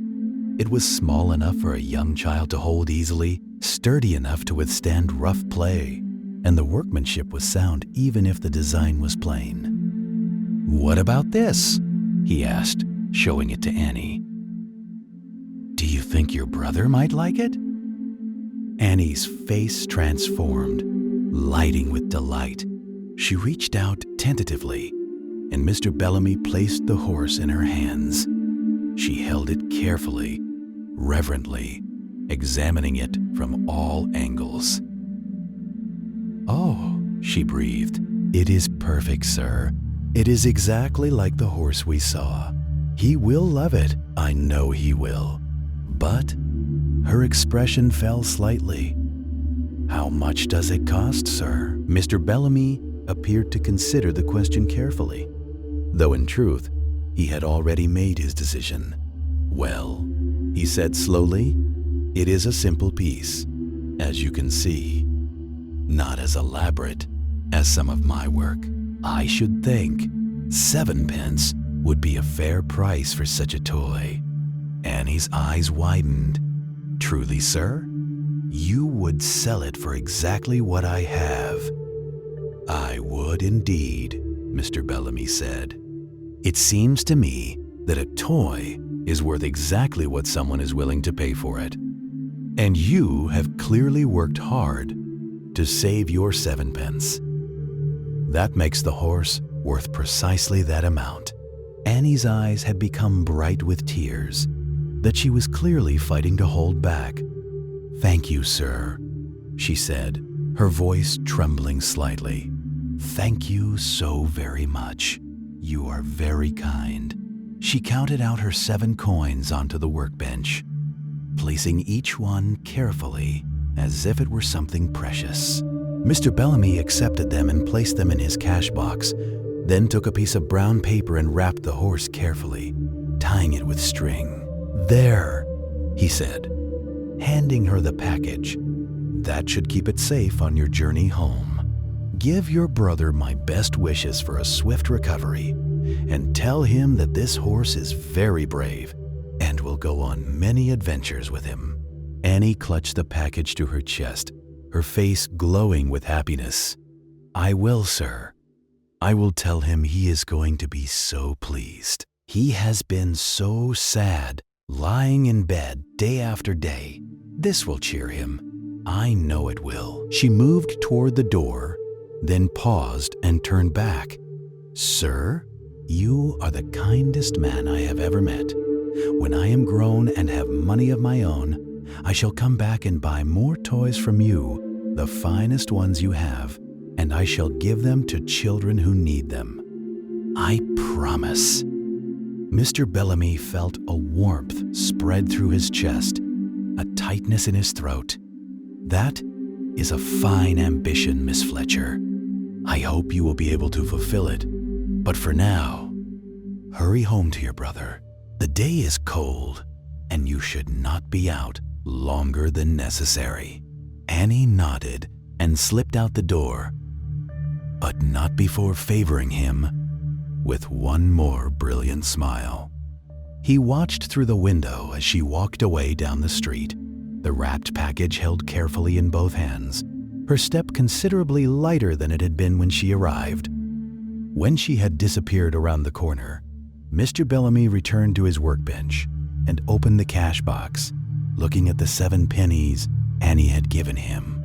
They represented 2 months of Saturday morning labor, of carrying bundles and being patient with demanding customers, of resisting the temptation to spend the slowly accumulating coins. They represented a sister's love for her ailing brother, a desire to bring comfort and joy to someone who was suffering. He closed the cash box and returned to his painting, but his mind was not on the yellow duck before him. He was thinking, instead of a small boy lying in bed, coughing and restless and unhappy, and of the moment when his sister would return home and present him with the wrapped package, of the joy that would light his face when he unwrapped it and saw the little brown horse, of the adventures they would have together, galloping across the blankets, jumping over pillows, racing to imaginary destinations. The horse had cost Mr. Bellamy perhaps an hour of his time to carve and paint, and the materials were worth only a few pennies at most. But to that boy, to his sister, it would be worth considerably more. It would be a companion, a spark for imagination, a small bright point of happiness in what had been a difficult winter. This was why he made toys, Mr. Bellamy thought. Not for the money, though he needed to earn enough to live. Not for the recognition, though it was pleasant when his work was appreciated. He made toys because they mattered, because they brought joy to children, because they opened doorways to imaginary worlds where anything was possible, where small boys could be brave riders and little girls could be fairy queens, where the ordinary constraints of life fell away and wonder took their place. His father had understood this. We are not merely making objects, his father had told him long ago. We are making possibilities. We are making dreams that children can hold in their hands. At the time, Mr. Bellamy had been young and had not fully grasped the depth of this statement. But now, after a lifetime of making toys, of seeing the faces of children light up with joy, of hearing reports of imaginary adventures in make-believe worlds, he understood. Each toy was a small gift of possibility, a key that unlocked imagination, a companion for the long journey of childhood. The morning wore on, and Mr. Bellamy returned to his work with renewed purpose. He finished the yellow duck and set it aside to dry, then began work on a new project, a simple doll carved from basswood. As he worked, his hands moving with practiced certainty, he found himself humming quietly a tune from his own childhood that he could not remember learning, but which seemed to live in his bones. Outside, the day brightened slightly, the clouds thinning enough to allow pale sunlight to filter through. The market sounds continued their familiar rhythm, voices calling, cartwheels rumbling, the general murmur of commerce and human activity. But inside the toy shop, all was peaceful and warm, filled with the quiet satisfaction of work well done and kindness freely given. Mr. Bellamy thought of Annie Fletcher walking home through the cold streets, clutching her precious package, hurrying to reach her brother and share the joy she had found. He hoped the little horse would bring the comfort she sought, hoped the boy's cough would ease and his strength would return, hoped that somewhere in the future, a grown woman named Annie would remember this day and keep her promise to bring toys and happiness to other children in need. It was a good hope, a gentle hope, and it warmed him more thoroughly than any fire as he bent to his work, his hands bringing forth from simple wood the small companions of childhood, the vessels of imagination, the quiet gifts of love. The afternoon found Mr. Bellamy engaged in a task he had been postponing for some weeks, the sorting and reorganizing of the upper shelves at the back of his workshop. These shelves held an accumulation of years, perhaps decades, toys that had been set aside for various reasons, pieces that had never been sold, experiments in design that had not quite succeeded, and occasionally items that customers had commissioned but never collected. It was not that the shelves were disorderly, exactly. Mr. Bellamy was too meticulous in his habits to allow true disorder to take hold, but things had gradually become jumbled, pushed back to make room for newer pieces, and he had reached the point where he could no longer easily see what resided in the deeper recesses of the shelves. It was time he had decided this morning to take everything down, dust it properly, and return it to its place with better organization. He had positioned his tall wooden ladder, a sturdy thing that had belonged to his father and possibly his grandfather before that, against the shelves and begun the slow work of removing items one by one. Each toy had to be handled carefully, examined for any damage that might have occurred during its time on the shelf, dusted with a soft cloth, and either set aside for restoration or deemed fit to return to its place. The work was slow but not unpleasant. There was something meditative about it, something that allowed his mind to wander through memories as his hands performed their careful labor. Each toy he brought down carried with it some association, a particular commission he remembered, a technique he had been practicing. A season of his life now long past, he had worked his way through 2 shelves and was reaching toward the back of the third when his fingers encountered something unexpected. a soft texture quite different from the smooth wood of most of his toys. Curious, he stretched a bit further, grasped the object, and carefully drew it forward into the light. It was a small cloth doll, perhaps 10 inches tall, dressed in a faded blue dress with a white apron. The doll's face was painted on muslin, simple features, gentle and sweet, though the paint had cracked in places and faded from its original brightness. The hair was made of brown yarn, still present but somewhat tangled, and the dress, though clean, showed the wear of much handling. The fabric was thin in places, and one seam along the side had begun to separate. Mr. Bellamy descended the ladder carefully, holding the doll, and brought it to his workbench where the light was better. He turned it slowly in his hands, examining it from all angles. The doll was old, that much was immediately apparent, but it was not one of his own making. The stitching was different from his usual method, and the face was painted in a style he had not used in many years, if ever, and yet it was familiar somehow. He had seen this doll before, had held it in his hands at some point in the past, but when and why had it been placed on that upper shelf, pushed back where it would not ordinarily be seen or remembered? He set the doll on the bench and stood looking at it, trying to coax the memory forward. The doll looked back at him with its painted eyes, patient and serene, carrying within its worn fabric and faded paint the evidence of a history he could not quite recall. Outside, the lamplighters began their rounds, kindling small stars of warmth against the gathering night. And inside, the old Goldsmith smiled and worked on, content in the knowledge that tomorrow the sun would rise again, the door would open again, and the great, beautiful, ordinary work of living would continue. For Aldrich Pennywhistle had learned what all wise souls eventually discover, that the measure of a life is not in its length or its drama, but in its depth of attention, its quality of care, its willingness to be present for the small, sacred moments that make up the great tapestry of human experience. He had lived such a life. He was living it still.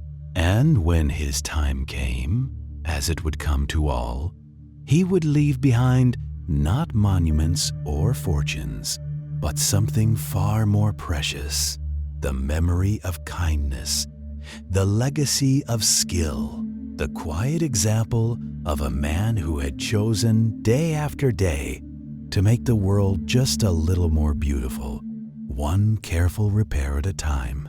That was the true gold. That was the lasting treasure. And that was the story of the Goldsmith of Cheapside. A story that would be told in whispers and fragments long after he was gone, carried forward by the people whose lives he had touched, whose broken things he had mended, whose hearts he had helped to heal. It was a good story, a true story, a story worth telling. And in the end, what more could any soul hope for than to have lived a story worth the telling? The evening deepened. The stars emerged, and the Goldsmith of Cheapside worked on in his pool of lamplight, content and grateful and at peace with the world and with himself. Sleep, sleep, relax, and sleep.